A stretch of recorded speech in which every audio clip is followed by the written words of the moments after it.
summarize ko na lang. Summarize ko na lang. Tsaka yung presentation ko, hindi siya basis na magkaroon ulit kayo ng hope. Kasi more of like hypothesis lang. Yung ano. Hindi. Okay. Nakapadel pa eh. Okay. Pero maganda to.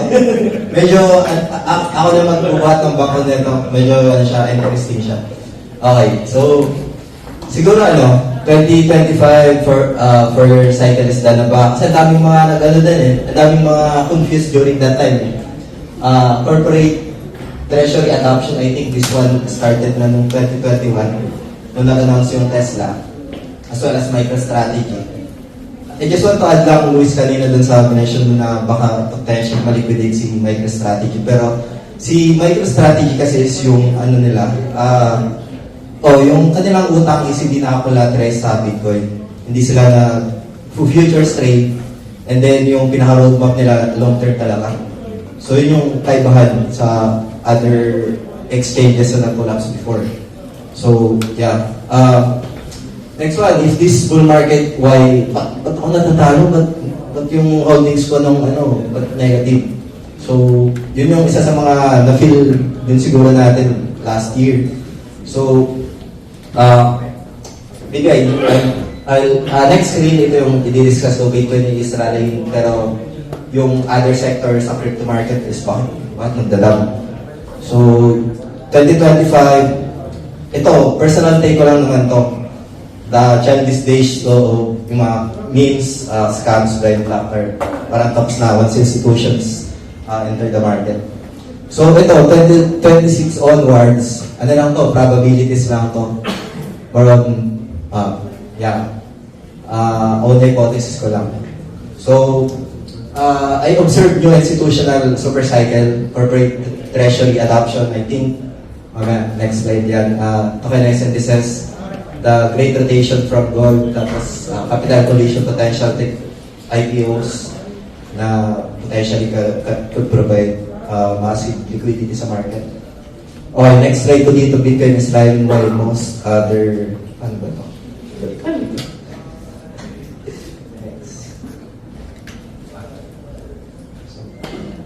Okay. So, ito, experiment lang.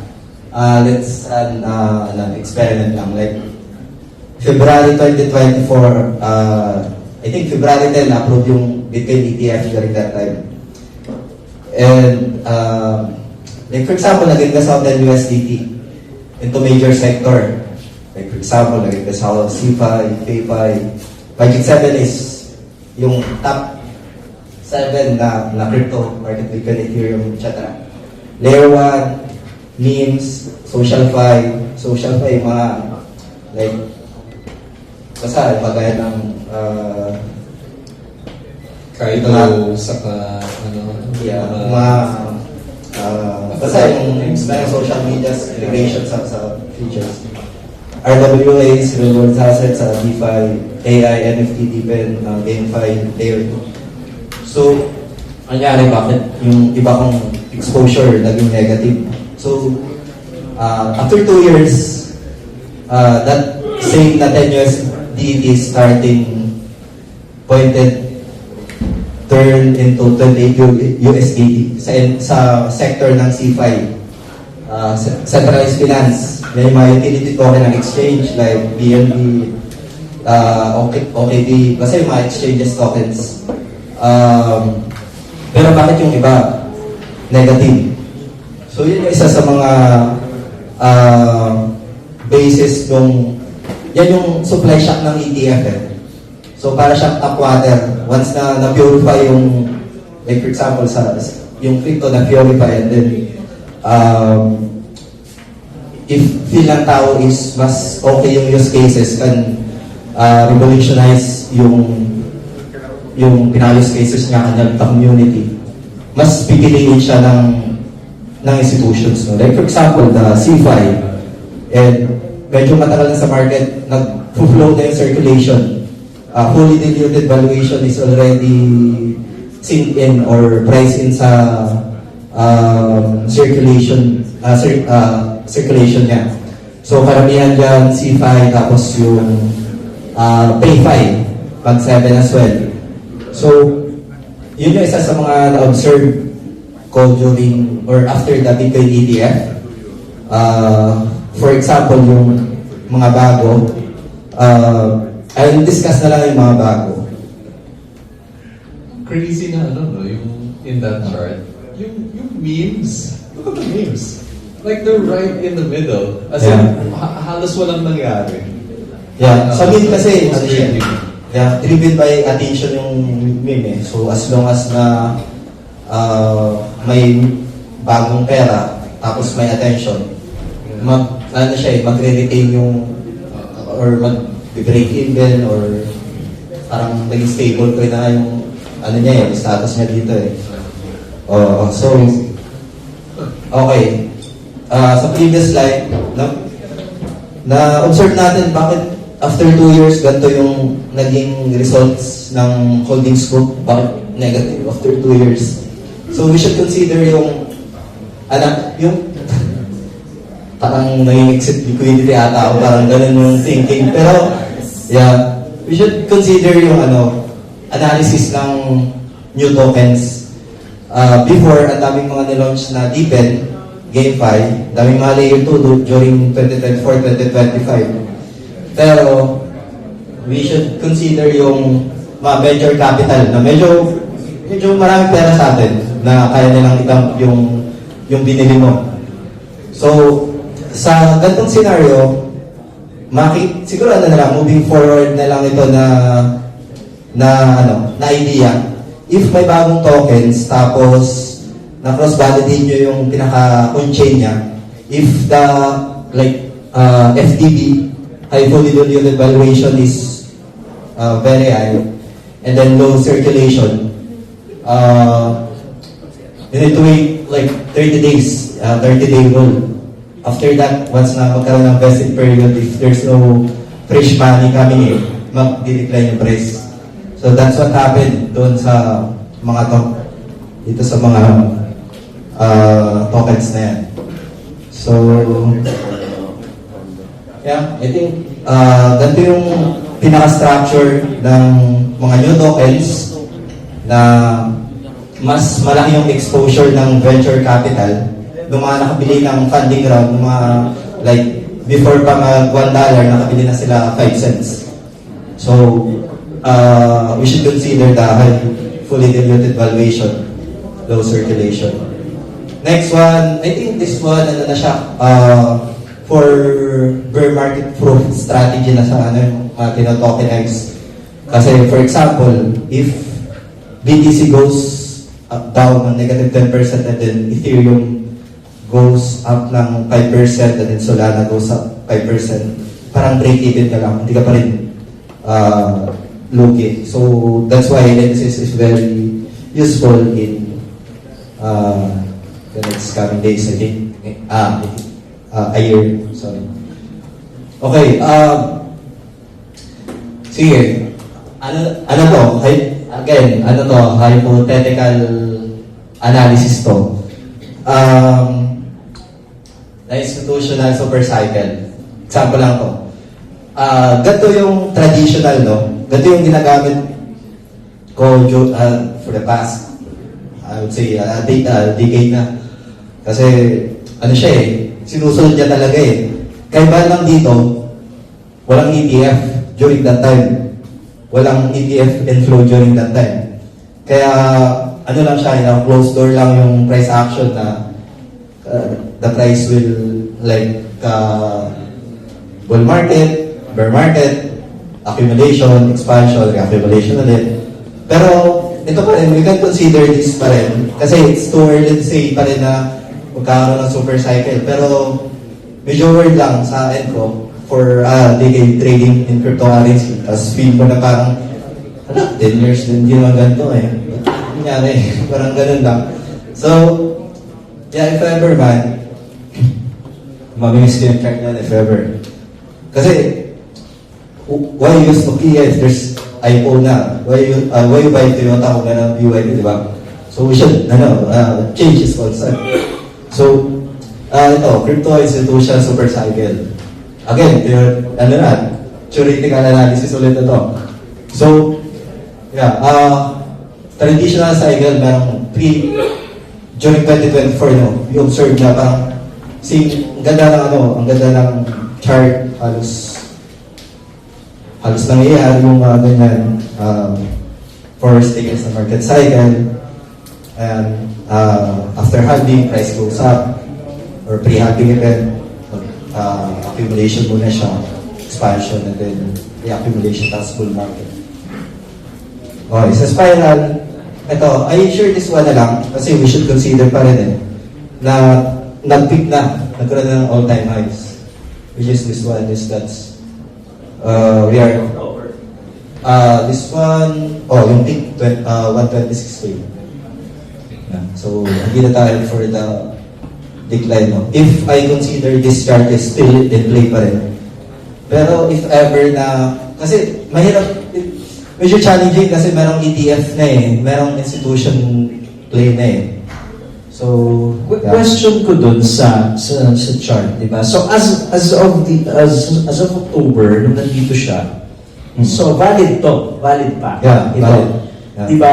Ngayon, you're mentioning yung challenging or mahirap siyang basahin kasi because of the ETF.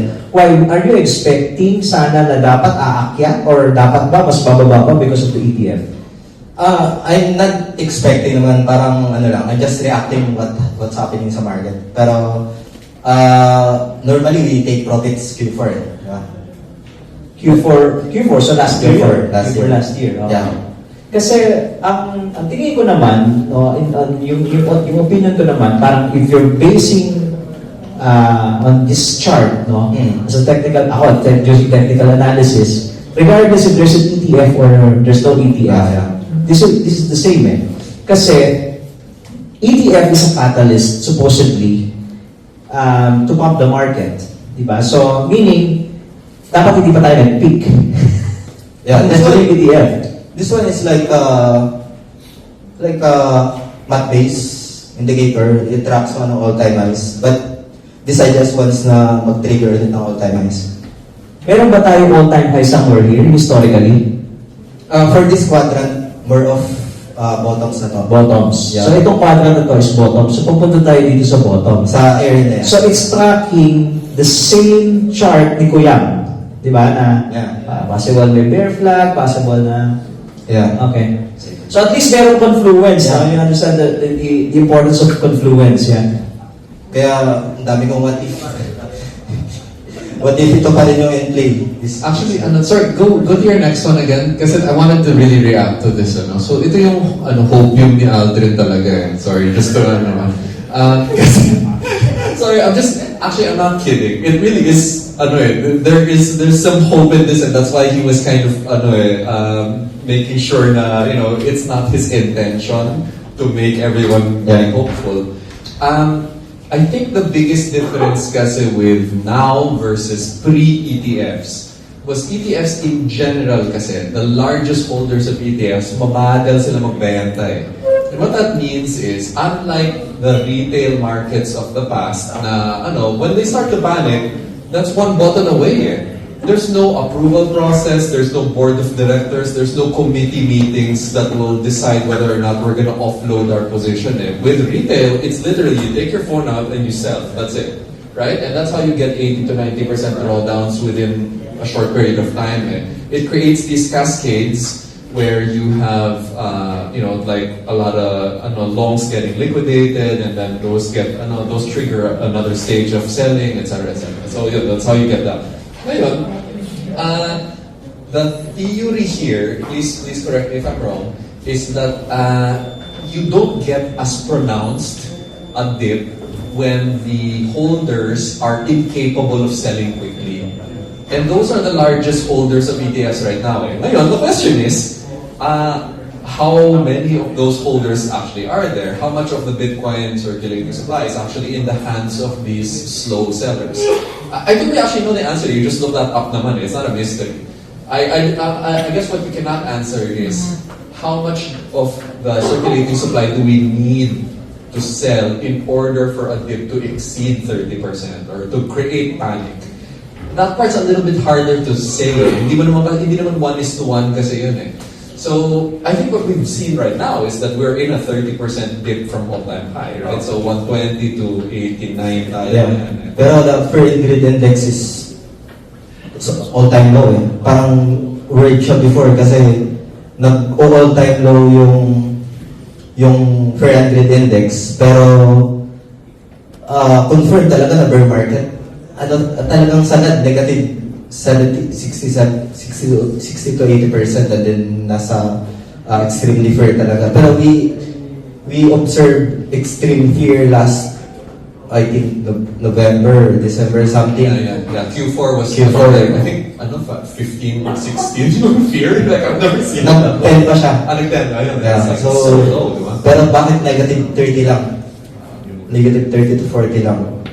So it's Yeah, so there's some medyo- stuff that doesn't seem Yeah. to, I don't know, it's not correlating the same way it used to eh. And I have a feeling that it's also because the market is kind of learning also as it's going. Like, ano na eh, matanda na yung nag-mature na siya.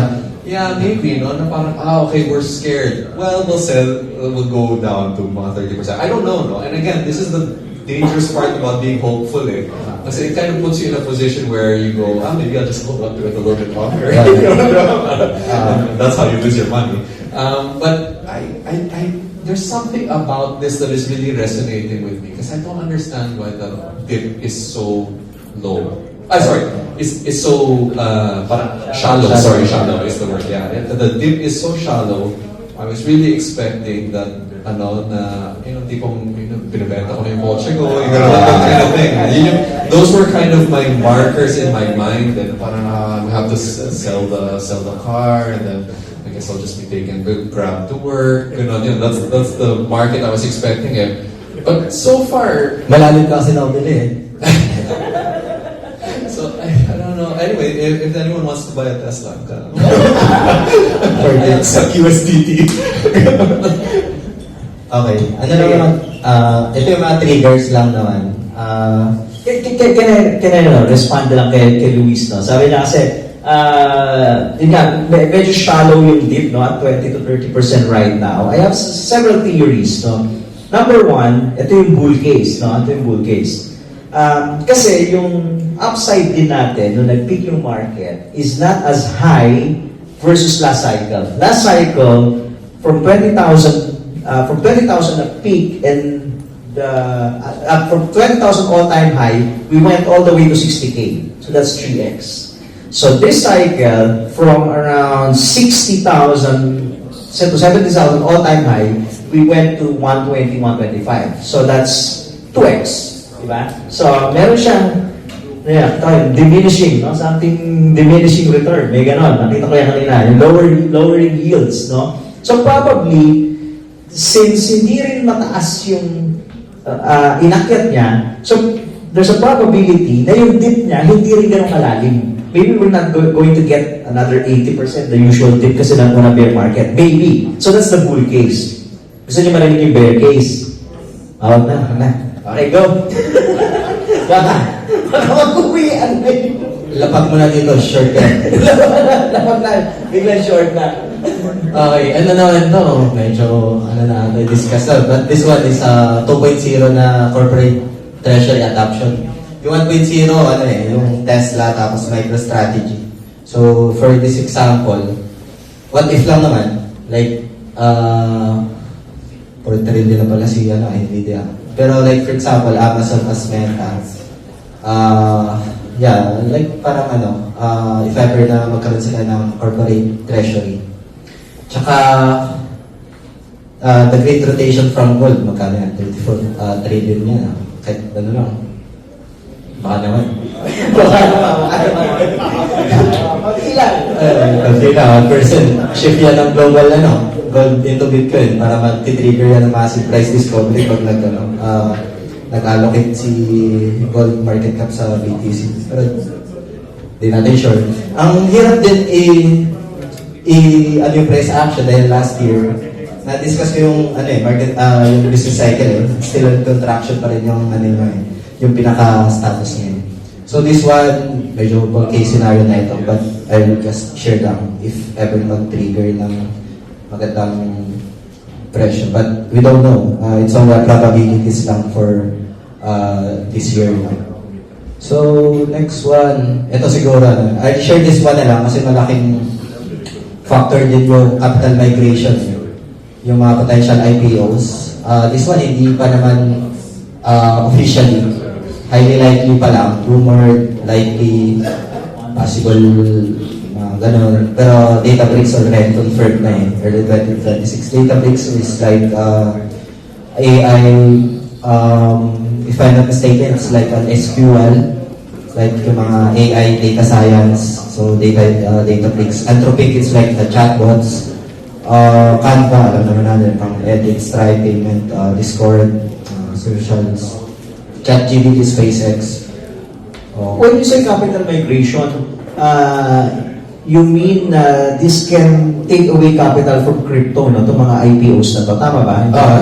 Yeah, pwede siyang maging negative catalyst kasi pwede magbenta ng crypto yung iba to buy IPOs. Pwede rin siya na maging catalyst for positive like tokenization ng pre-IPO shares na magiging crypto siya, which is could provide liquidity sa market. Tapos itong SpaceX kasi medyo malaki-laki.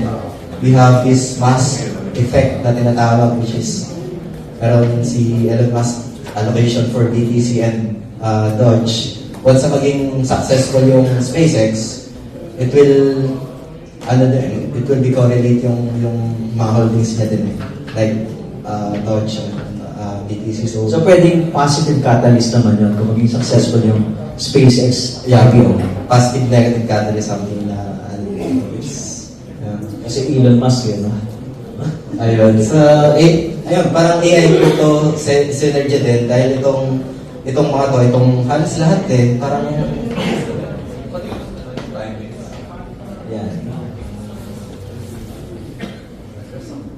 Good stuff here, no? Like, itong Anthropic specifically for me, that's one of the ones I really want to look into. Like, I don't really do stocks, pero if I did, like, Anthropic would be the one I would buy. Kasi, so, they're the guys who make Claude, no? Claude AI. Yung Claude na yan, gamit na gamit niyan sa akin. Lahat ng developer friends who are using that every day, they are paying $200 a month in AI subscriptions and they cannot get enough of it because it is so good. It is literally changing the nature of software development. So yeah, happy to hype Anthropic. I don't know how I'm gonna buy it though if it goes IPO. No? Like, I guess. Okay, nice. Malay natin. Well, it would have to be tokenized kasi binan nila yung eToro so I can't actually buy it. Pero I think that's definitely a good buy. I'm not sure about the rest. I guess, honestly, weirdly enough, I am less bullish about OpenAI now. So yeah, I guess Anthropic, maybe SpaceX, pero that's a long play.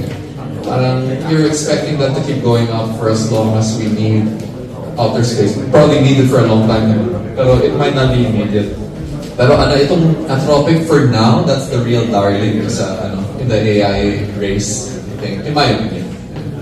Yeah, I think, majority siguro magbe-benefit na sector sa crypto is AI. Kasi majority of that use AI. Discord use AI, Canva, Stripe, SpaceX as well sa mga rockets nila for space exploration. Bitcoin as macro hedge pa rin. If ever na overvalued yung mga yan, tapos medyo mababa yung price ni Bitcoin, mapupunta pa rin yung liquidity sa Bitcoin. So, yeah, that's why if this potential IPO are overvalued and lead to a tech bubble narrative, magbe-benefit will the risk assets which is low market cap, like for example Bitcoin. So,